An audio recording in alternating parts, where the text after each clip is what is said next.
ఓం శుభంకర్యే నమః. నిఖిల శ్రేయోదాయిని సర్వకార్య సిద్ధిప్రద పరబ్రహ్మస్వరూపిణి శుభంకరీ నమోస్తుతే. ఆదిత్యాయ చ సోమాయ మంగళాయ బుధాయ చ గురుశుక్రః శనిభ్యశ్చ రాహవే కేతవే నమః.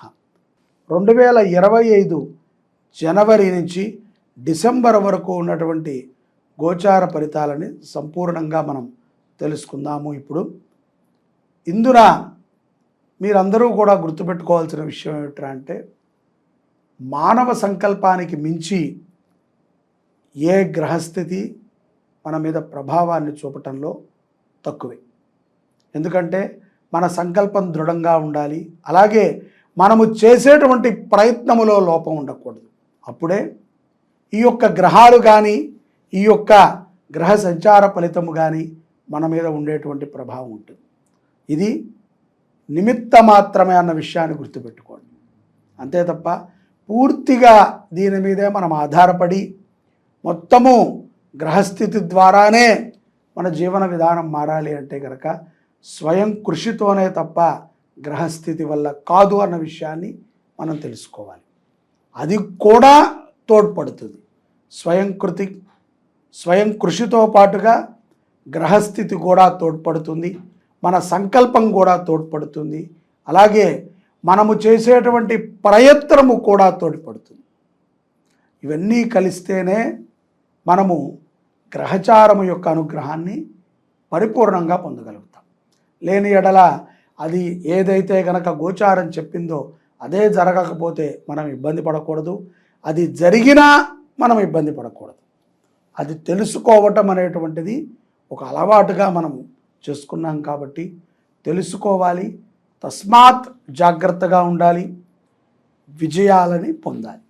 2025 జనవరి నుంచి డిసెంబర్ వరకు ఉన్నటువంటి గోచార ఫలితాలను తెలియజేస్తున్నాము. శ్రద్ధగా ఆలకించండి. మీనరాశి వారికి 2025లో ఆదాయము 5, వ్యయము కూడా ఇదే. రాజ్యపూజ్యం 3, అవమానం 1. ఈ యొక్క సంవత్సరములో మీనరాశి జాతకులు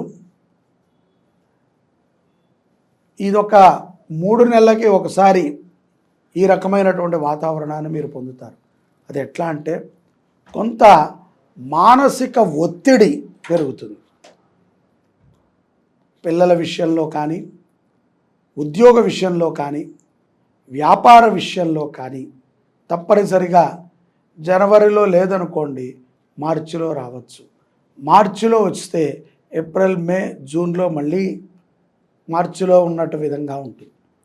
కొంత క్వార్టర్లీ ఈ ఇబ్బందులు కొన్ని రిపీట్గా ఇంట్లో జరుగుతూ ఉంటాయి. మీకు తృప్తి లేనటువంటి పని ఒకటి, అసంతృప్తికరమైనటువంటి పని ఒకటి తరచుగా మీరు చూస్తూ ఉంటారు. ఇది కూడా కొంత ఇబ్బందిగానే ఉంటుంది. కళావిహీనంగా కూడా తయారయ్యేటువంటి సందర్భాలు శని ప్రభావం చేత కానీ, రాహుకేతుల యొక్క ప్రభావం చేత కానీ మీనరాశి జాతకులు 2025వ సంవత్సరములో ఉంటారు. సహజంగా చాలా గ్లామర్గా, ఎంతో చలాకీగా, ఉత్సాహంగా ఉండేటువంటి మీరు ఇటువంటి వాతావరణంలో ఉండటం అనేటువంటిది కొంత మిమ్మల్ని కూడా కురించి వేస్తుంది. కాబట్టి ఆర్థికపరమైనటువంటి విషయాలలోకి మనం గమనించినట్లయితే ఉద్యోగంలో సంతృప్తి ఉన్నా లేకపోయినా ఆనందకరమైనటువంటి జీతాన్ని పొందుతారు.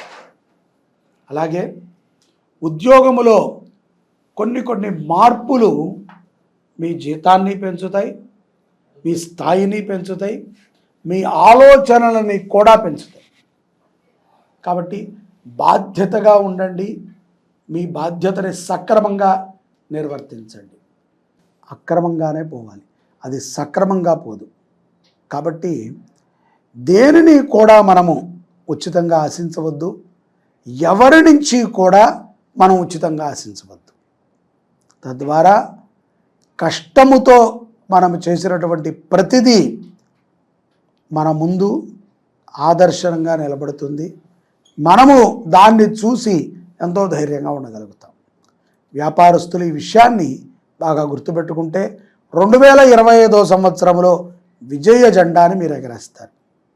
అలాగే అక్టోబర్ నుంచి డిసెంబర్ మధ్యలో ఉద్యోగస్తులకి కానీ వ్యాపారస్తులకి కానీ సత్కారములు జరగటం అనేటువంటి విషయాన్ని మనం చూడవచ్చు. ఎంతో పెద్దవారు మిమ్మల్ని ప్రశంసించటము, మీ భుజం తట్టడం అనేటువంటిది ప్రోత్సనీయకంగా ఉంటుంది మీకు. అలాగే ఈ యొక్క 2025 సంవత్సరములో జూలై మాసము నుంచి సంవత్సరాంతము వరకు కూడా విద్యార్థులు తాము చదివేటువంటి చదువు పైన శ్రద్ధతో పాటు అపారమైనటువంటి భక్తిని కూడా ప్రదర్శించాలి. నిర్లక్ష్యం చేయకూడదు. నిర్లక్షణ ధోరణితో చదివితే మీ డబ్బుతో మీరు పాస్ అవ్వాలి తప్ప చదువుతో మీరు పాస్ కాలేరు. అలాగే మీ డబ్బుతో మీరు సీటు కొనాలి తప్ప ఏదైతే గనక మీ విద్యాభ్యాసము మీద నమ్మకంతో మీకు సీటు రాదు. చెడు వ్యసనాలు, చెడు సావాసాలు మీ మైండ్ని కలిచివేస్తాయి. జాగ్రత్తగా ఉండండి. ఇక్కడ 2025 సంవత్సరములో జనవరి నుంచి కూడా కొన్ని సందర్భాల యందు విపరీతముగా డబ్బు ఖర్చు అవుతుంది. ఆ సందర్భాలు ఏంట్రా అంటే, ఒకటి మీకు సంబంధించినటువంటి సుఖభోగాల కోసము, రెండోది మీ యొక్క ఆప్తులు అడిగారు అని చెప్పి మీరు దాచుకున్నటువంటి డబ్బుని వారి మీద పెట్టుబడి పెట్టడం, మూడోది అత్యాశ కోసం డబ్బును ఖర్చు పెట్టడం. ఈ మూడిటి ద్వారా కూడా 2025 సంవత్సరంలో మీనరాశి జాతకులు ధన నష్టాన్ని చవి చూడాల్సి వస్తుంది. తస్మాత్ జాగ్రత్తగా ఉండాలి. అశ్రద్ధతో చేసేటువంటి పని స్త్రీలకి ప్రమాదాన్ని తెచ్చిపెడుతుంది.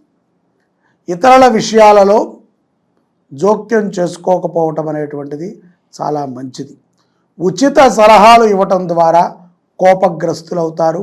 నీలాప నిందలు తప్పవు. ఏమిట్రా ఈ సంవత్సరము అనే విధంగా ఉంటుంది నూతనముగా వివాహం చేసుకున్నటువంటి వారికి. మీరు ఏదో ఊహించి ఉంటారు, ఏదో ఇలా ఉంటుంది జీవితం అలా ఉంటుంది, కానీ తీరా చూస్తే ఇక్కడ అంతా కూడా రివర్స్గా కనబడుతున్నట్టు మీకు అనిపిస్తుంది. దానికి కారణము మీ ఆలోచన తప్ప సందర్భాలు కాదు అన్న విషయాన్ని గుర్తుపెట్టుకోండి. తల్లిదండ్రుల మాట వినండి. ఏది ఉన్నా నూతనముగా వివాహం చేసుకున్న వారైనా పాతవారైనా భార్యాభర్తలు చర్చించుకోండి. ఉన్నది ఉన్నట్టుగా నిదానంగా మాట్లాడుకోండి. మాట్లాడే ముందు నిదానత్వాన్ని అలవాటు చేసుకుంటే ఏ గొడవ దంపతులకి చేరదు. అలాగే మంచి ఆరోగ్యాన్ని, మంచి సంతతిని, మంచి అభివృద్ధిని కూడా మీనరాశి జాతకులు ఈ 2025 సంవత్సరంలో తప్పనిసరిగా పొందుతారు. అలాగే అభివృద్ధి పదముగా నడిచేటువంటి నాయకులు కానీ, రియల్ ఎస్టేట్ వారు కానీ, డాక్టర్స్ కానీ ఎవరైనా సరే ఇట్లా ఈ మార్గంలో సనాతన మార్గంలో గనక మీరు వెళ్ళినట్లయితే విజయ సాంకేతికాన్ని మీరు ఎగరవేయచ్చు. కొన్ని సందర్భాల యందు మీనరాశిలో ఉన్నటువంటి నాయకులకి సడన్గా పదవులు వచ్చి పడతాయి. ఎలక్షన్స్లో కూడా నిలబడాల్సిన సందర్భాలు కనిపిస్తున్నాయి. మీకోసమై కొన్ని ఎలక్షన్స్ కూడా జరిగేటువంటి సందర్భాలు గోచరిస్తున్నాయి. కుటుంబానికి ఏ రకమైనటువంటి భరోసా ఉందో మీరంటే అదే రకమైనటువంటి భరోసాని సమాజానికి ఇవ్వాలి. అలాగే పెద్దలని గౌరవించటం, తల్లిదండ్రులని ప్రేమగా చూడటము, సమాజంలో ఎవరికి హాని కలిగించినటువంటి సత్ప్రవర్తనతో ఉంటే మీనరాశి జాతకులు విశేషమైనటువంటి అనుగ్రహాన్ని పొందుతారు. ఈ యొక్క 2025 సంవత్సరము మీనరాశి జాతకులు నవగ్రహ యజ్ఞాన్ని చేయటము చాలా విశేషము. మార్చిలో కానీ ఆగస్టులో కానీ డిసెంబర్లో కానీ ఈ యొక్క నవగ్రహ యజ్ఞాన్ని మీరు తలపెట్టినట్లయితే మీకు అనేక కార్యాలు దిగ్విజయంగా పూర్తవుతాయి. అలాగే నవగ్రహముల యొక్క అనుగ్రహం ద్వారా అపమృత్యు బాధల నుంచి, అప్రాప్త లక్ష్మీ బాధల నుంచి బయటపడి దీర్ఘాయుష్మంతులు అవుతారు. జై శుభంకరి. సర్వే జనాః సుఖినో భవంతు.